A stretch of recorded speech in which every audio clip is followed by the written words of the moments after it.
Welcome to the Playmakers Podcast. Covering everything from youth sports to national sports in and around upstate New York. Let's go! Welcome to the Playmakers Podcast. We are back, people. We are back with our basketball segment. We are going into the basketball season, transitioning away from football. We will still have some football updates and highlights and stuff like that just to keep, the sport relevant, because we have to do that with the game of football, with all the, stuff going on with the concussions and all that kind of stuff. And we're football guys, so we're going to keep some football stuff going. But we are going to transition into basketball. And what two better people can we have to do that than my man DB, who is one of the newest members of the team at the Playmakers Podcast. But also I wanted to formally introduce my main man Chuck here. Chuck will be heading up basketball with DB and bringing you all of the basketball information. Chuck, we appreciate having you, my man. It's a pleasure to have you along with the Playmakers Podcast team. And again, thanks for coming, man. We appreciate you. Thank you very much for the opportunity. Yep. Looking forward to it. Yes, sir. Now this just isn't a cameo. Chuck is here. He is here to stay. He's a basketball guy. He's going to be bringing you the updates and news along with DB. DB is sports guy all the way around. And I'm not a basketball guy, so I'm not going to be heading up this segment. I know y'all going to miss me. It's all good, but don't worry about all that. These guys are here. They look better than me anyways. So first of all, I wanted, we're going to back up a little bit. I got to shout out our sponsors, Custo Print, of course, my man Cornell over there. We got Shelton Financial, of course, sheltonfinancial.com. Go check him out for all your financial needs, taxes, and all that good stuff. Shamrock Paving, they also do plowing, residential and commercial. ShamrockPaveROC.com. Go check out Shamrock Paving for all your paving and snow removal needs.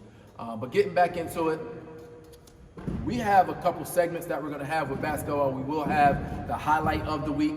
We will have the Section 5 or Playmakers Podcast Ballers of the Week, top 5 Ballers of the Week. These guys will bring you the stats and see who they choose to be the Baller of the Week. But this is what we have, people. We are here with the basketball season just kicking off. We had some crazy games already. Some guys put up some pretty good numbers. Seriously. And it's going to be an exciting season. We got some teams that are stepping up, some teams that should be pretty good, and we got some teams that are going through a little turmoil already. It's our job to report the news, so we're going to report it. We are lucky to have it here, and this is the Playmakers Podcast Basketball Edition. We working.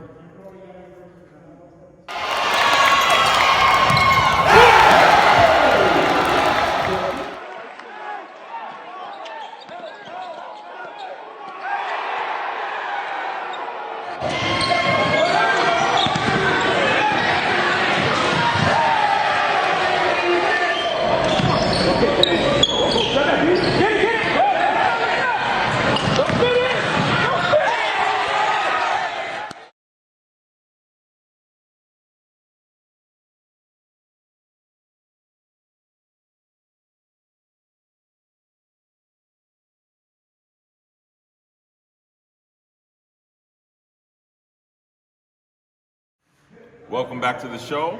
Hope you enjoyed those highlights. This is how we're going to start the season out. Me and DB get out to a lot of games. We're not able to get to all of them because there's a ton of games in Section 5 every night. We're going to pick out games each week that we think is the game of the week, and other games that, get you on the lookout to see what's going on in Section 5. You'll see below we have our Facebook, our Twitter, all those links. When you see the highlights, if you like them, please respond. Tell us what you like, don't like. If you have highlights, please send them into our page. We'll get them up there. There's a ton of dunks going on right now, but we also respect the overall game. So if you see like a crazy pass or whatever, send it to us. We're here to get the news out about kids from the 585, from Section 5. We're here to build. It's about the players. It's about getting the recognition to get these kids to the next level. And we have a ton of talent right now in Section 5. And not just what you see here, just like Mo talked about earlier in the intro, we have kids from Rochester right now that are dominating the Sports Center top 10. We have kids that are coming from here that are going to be going into the NBA within this year, next year.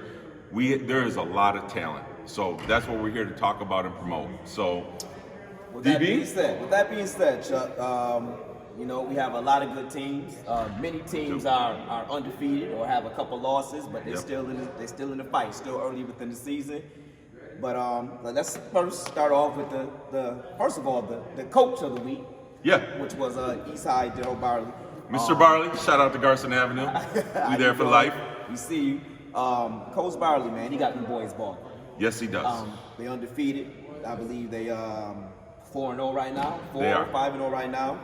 And they just got, man, they led by that guy, Zachary Harris Scott. Yes, without question, Zach is, in my opinion, he is the most energetic, the most full of just gonna go and get it. He has a very light, comical type attitude to him, but he takes the game very seriously. Man, the kid has an unlimited motor. Like, the kid just doesn't stop. He doesn't quit. I mean, I can say a lot about this kid, and the kid does it on both sides of the floor. Yeah, and what's kind of crazy to me, as being a basketball guy, this is what I've done my whole life is basketball. Zach is really playing out of position. Yes. He plays the 5, but honestly, on the next level, he's going to be a 2 or a 3. Yes. He can handle the ball, he can shoot the ball, and the energy level that goes into it is just out of bounds. But that's the position he has to play for his team, and he's the one who motivates them. He's the one that keeps them going.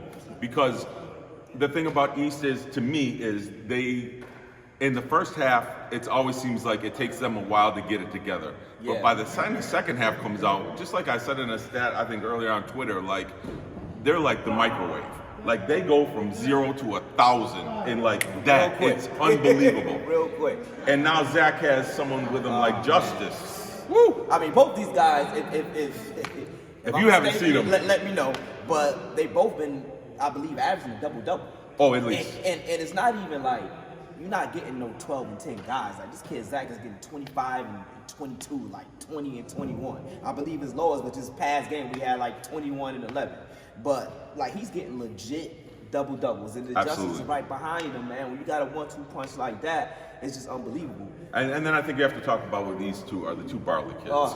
They have, over the summer, you can tell, we're all about the players. And we're in the MJ school, we're all about making the players better, how to get them better. And you can see on the court right now that they put the work in over the summer, because who they are now is not who they were last year. They're much, much better. Them Barley boys, man, I tell you, I believe each issue last year, I said at the games I went to multiple games, they couldn't shoot the ball well at all. But I watched these Barley kids attend. Everybody that had a camp here, they was there. Every camp. I seen hooping in all types of different leagues and circuits and things of that nature. And they improved on their weakness, which was shooting the jump shot. Not only do we have them creating for the Justices, for the Zacks, but now they're also able to hit the outside shot, which will be consistently. They always were shooters, but now they're knocking them down consistently. And I think their shot selection, that's why I give Daryl a lot of credit. Yes. I went to the game the other day against School of the Arts, and Daryl was really on them about do the right things. Yes. Get motivated. Yes. Take the right shot. It was incredible. And my last thing about East is they play for each other, man. I've seen them guys get just as motivated and just as excited for their teammates scoring than they do themselves. Like, when their teammates score, they all just have a ball with it. Shout out to their bench too, because they might not be the most skilled bench players, but you want to talk about full energy, they come on and they come out there to play. Now, great team. Let's transition to a team who I believe, especially in the city, that will be a great game against East, and that's just his leadership team. Leadership team, about Mo McKinney. He actually is one of our players to watch for Player of the Year, as well as Zach. So I think we're doing good, because both of them guys are off to a very, very hot start. They got Shamir McCullough. Yo, man, it's a good kid. They go right with Mo. Then they got the big guy, Kanai. Yeah. Yo, I mean, they have a good 3-man punch with the role players. We fit right in. They don't skip a beat when them guys, are in the game, which is great. And them guys, I mean, like they just had a game against McQuaid where they scored 105 points. I was there, watch the whole game. 105-95, 105. Yeah. Let me say it again. 105 points in a high school game, and that game was just back and forth the whole way. But what I walked away from it was watching. The reason why we put Mo in Player of the Year candidate Yes. is so it's one thing to have basketball skill. It's one thing to be able to shoot the ball. But to be mature enough and be above in maturity years and IQ of the game of the people that are around you. This kid is a 100% solid kid who I talked to him after the game, had a great conversation with him, beyond humble. He's everything you want to see. And I think the city kids get a bad rap sometimes. Yes. Like, these are not humble kids. Yes. These are not kids who are working to get somewhere in life. Man, shout out to the coach. The coach he was incredible. And I gotta say, Shamir, I've seen him play over the years. I've seen his ups and downs. The game I saw against McQuaid, if he plays like that every game, woo! Yeah. Teams better be careful with leadership because you can get smoked. I'm telling you right now. I don't care. You have to understand, they playing against McQuaid, who the two-time defending Section 5 So it champion. ain't like it was just any other game. It may have been any other regular season game, but for them guys, it meant a lot to them to beat a team of McQuaid's caliber. But I hear, social media, and I hear dudes talking like leadership beat McQuaid, but me and Chuck, we do this. We're fans of the game. We go out. It's always been like that between leadership and McQuaid, where they go 1-to-1, 1-to-1 all the time. and they always gave McQuaid and each other fits. Always. And leadership has a definite advantage in that gym. They know their gym. It's a small gym, and they utilize it. And people are like, oh, this, that, and that. Listen, if that's your strength, if that's what you have to win games, listen, people have to go there to play. You better be well coached before you go in there, because if you take them lightly, you're gonna get served. I'm telling you right now. Yeah, they're gonna give it up to you. They play without mercy. Their press is amazing. Amazing. Stingy defense. And I gotta shout out my guy Will Broom, who many people do not know. Yes. That is the head coach's name. He coached me in football. We both was coaching that leadership in Franklin, so that's my guy. I know him. He told me about these guys. I promise you. He had all them guys, and they freshmen are modified. And he told me he told me they were dunking and scoring all these points at modified or freshmen. I'm like, yeah, right. But now it's these same guys. It's the same guys. Dudes he's telling me about, and then I see him score 105. I can believe it. And he's all in on his kids. From the first time I talked to him, the first time I met him the other day, he's like, this is my kid, Mo. I've coached him since whenever. Mm-hmm. You can just see the passion. And I think something that's lacking is having coaches that have that real passion for their kids, just not for what's in it for them. He's a coach you can tell right off the bat that's in it for the kids. And now, after that big win, they just barely snuck a win past 500, 2-2 Edison, which is crazy to me. But teams getting better. The season's still early. Yep. They could have been exhausted for all that win high against McQuaid. So you never know. Shout out to Edison. Obviously they push a team like a 5-0 team, to the buzzer. That's a good thing. So shout out to them.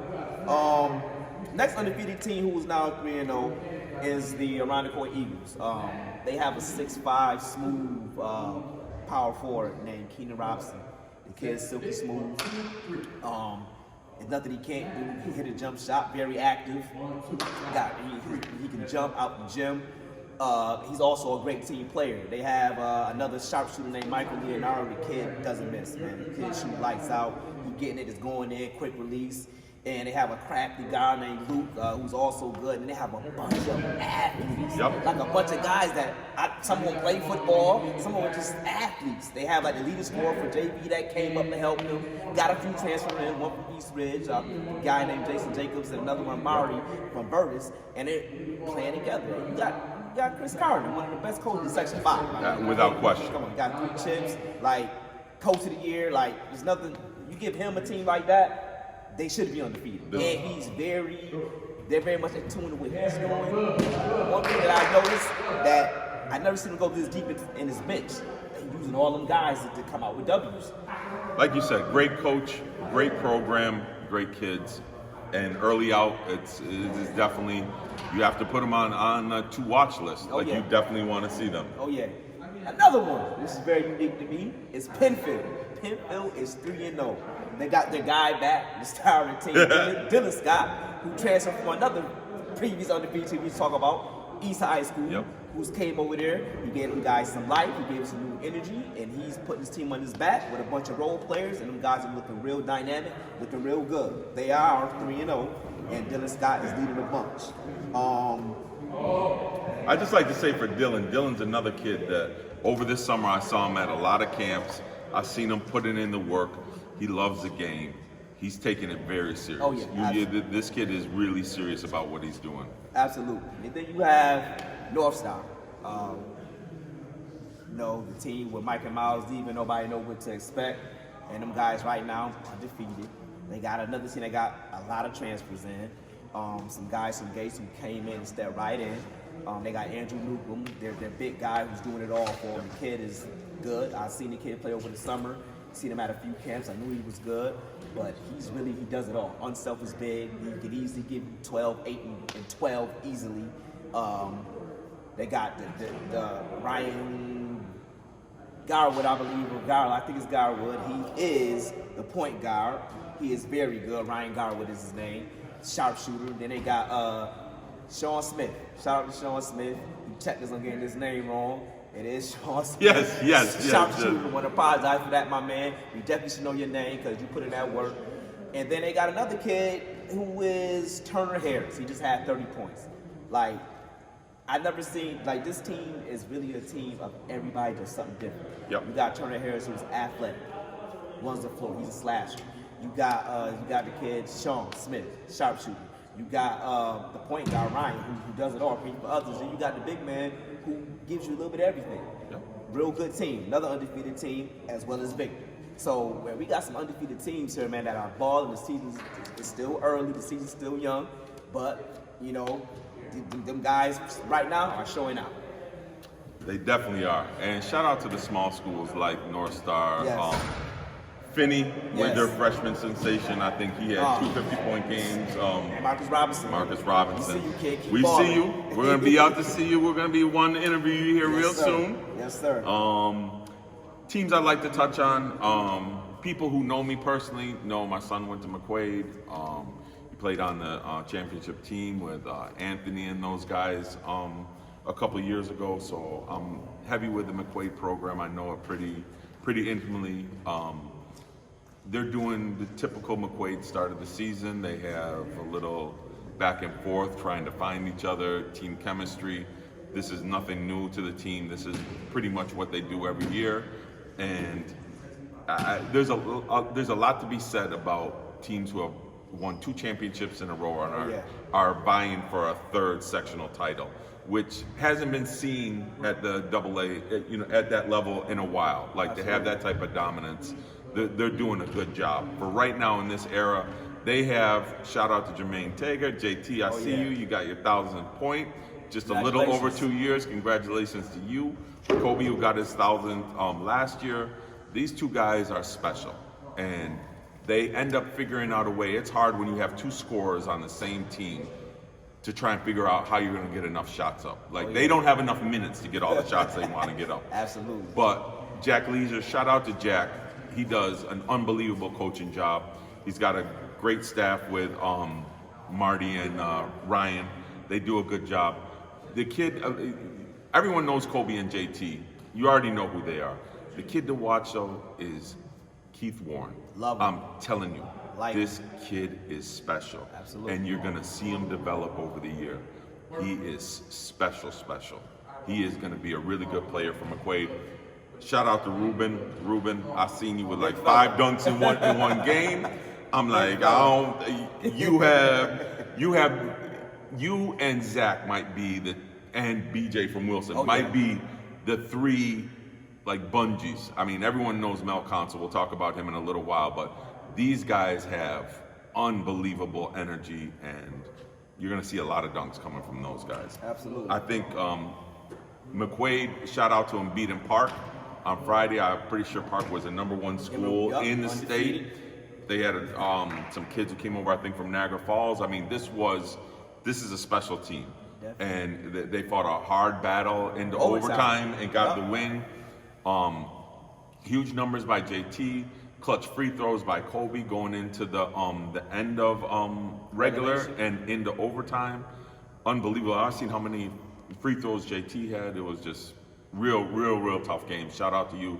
That's big when we go beat someone from another city, just to show just how dominant Section 5 and especially Monroe County and the 585 are. We really, like, these are the kids we see all the time, and I mean, it's just evident how many kids are out there doing their thing right now. Absolutely. So we'll be looking out. McQuaid's going to be on one of our games to watch. We'll be talking about that later. The next team I got a chance to see, and I saw this kid play over the summer at I think the Inglesia camp, and I kept asking everyone. I didn't know him, and I was like, "Who is this kid?" And his name's Tony Arnold.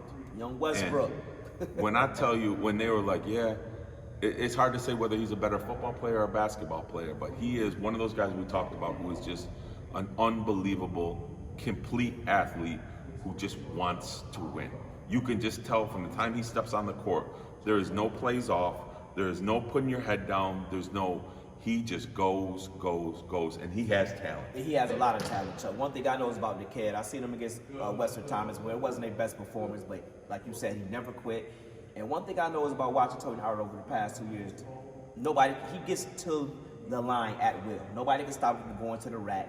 He attacks at will. He imposes will on his opponents, and he's either gonna make the bucket or you're gonna foul him.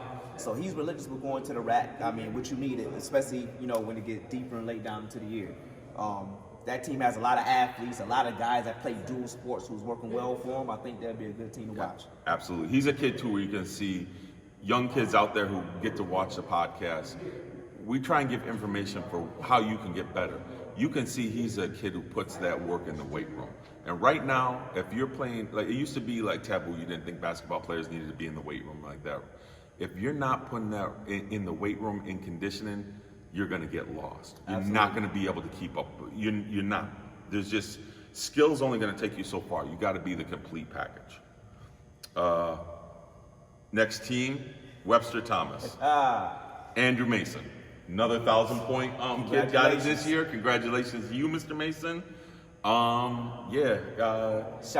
Sharpshooter is in the least to say. I've talked to a lot of people who I think may be the best couple 3-point shooters, and everyone I talk to says, listen, at the end of the day, this might be the best shooting person in Section 5. I see the kid hit 9. Yes. And they all hit the bottom of the net. And then on top of that, what makes this team even more great is that they all can hit the 3. Yeah. Every last one can hit the 3. They're definitely well coached. They know what they're doing at all times. They don't get rattled, and they play excellent defense. I mean, what more can you ask for a complete team? But I mean, you get stuck on Mason trying to double whatever you do with him, and other guys knocking the shot down. So I mean, they're definitely a good team. They only got one loss. They have a big game coming up, as we discussed, towards the end of the podcast. But that's another good team. Another, Double A is going to be sectionals. I really can't wait. It's going to be serious, very serious. Absolutely. So the last team we'd like to touch on, and in my opinion, and I know everyone, that's why we want to see your feedback to Twitter to tell us what you think. I think the best team in Section 5 right now is UPrep. And I think they are, I don't know if it can really be a debate right now. I think Melvin Council is the best player in Section 5. The games I've seen this year so far are just incredible. Like, that's not only are they an athletic team, it's one thing to be athletic. And that's why it's something I think gets unfairly put on city schools a lot of time, like, oh, they're just athletes. No, these kids are basketball players. Yeah. They are just hardcore. Fundamentally, you have a core of some really great basketball players. And I think the whole program, I think a lot has to be said about UPrep, and especially where they've gone in the past couple of years. UPrep has always had a very good basketball team. A lot of people forget they were the first team with just all sophomores when they first started that went to the state tournament. Oh yeah. I mean, this is a good program, and this is right now. Everyone knows Mel Council, what he can do. To me, he's the biggest transfer movement of anyone going to a school that has an impact.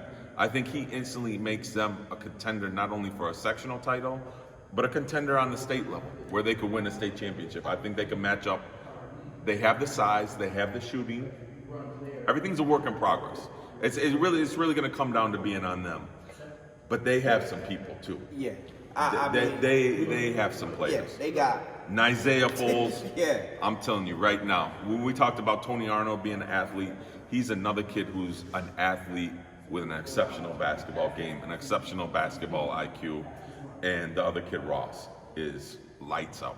Yeah, lights out. He's a shooter, he's a player, he's a gamer. And then another transfer they got in was BJ Moore from Franklin. The kid averaged 20 points a game, or a little bit over 20 as a freshman at Franklin.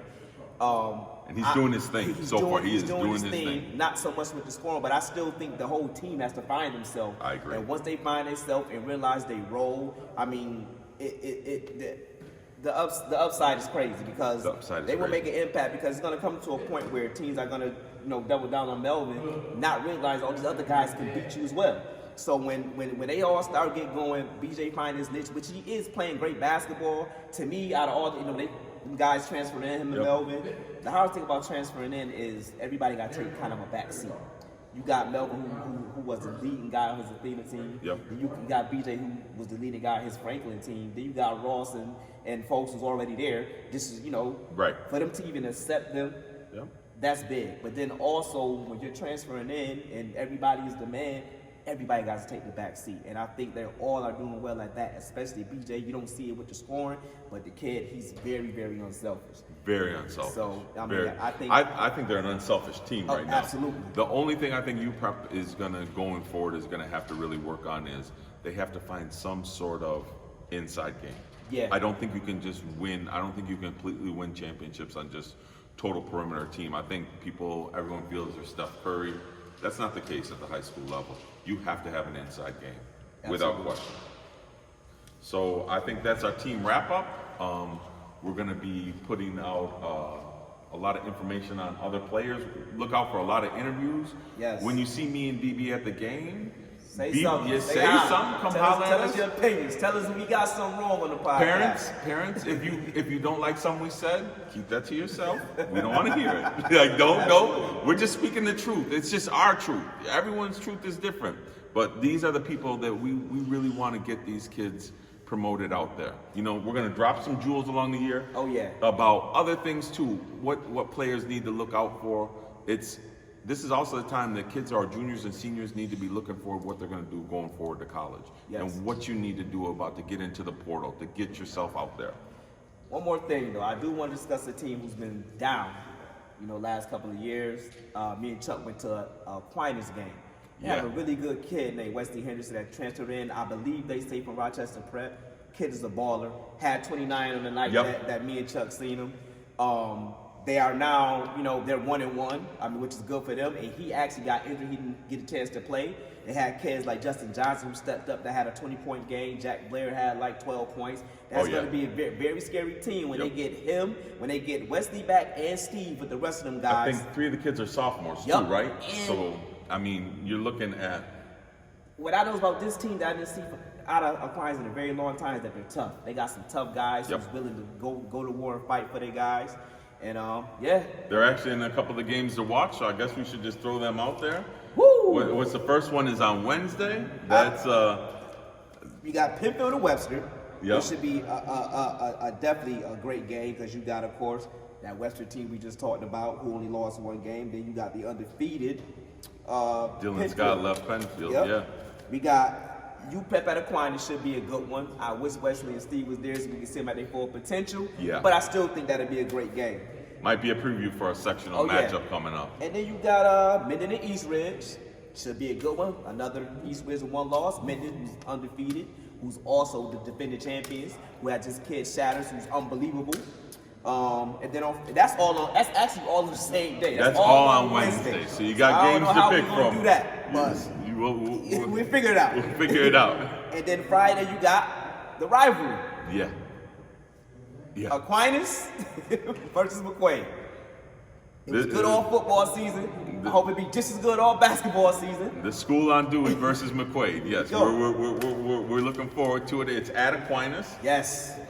It should be very spirited. And shout out to their new Oh yes, them in Fairport. Them in Fairport with the two LED screens with showing up the player highlights. Yes, unbelievable. Just a good look for Section 5 altogether. Look real college-like. Every time a player score, they put their picture up. Serious. Oh, it's beautiful. Yep. But that's in our podcast.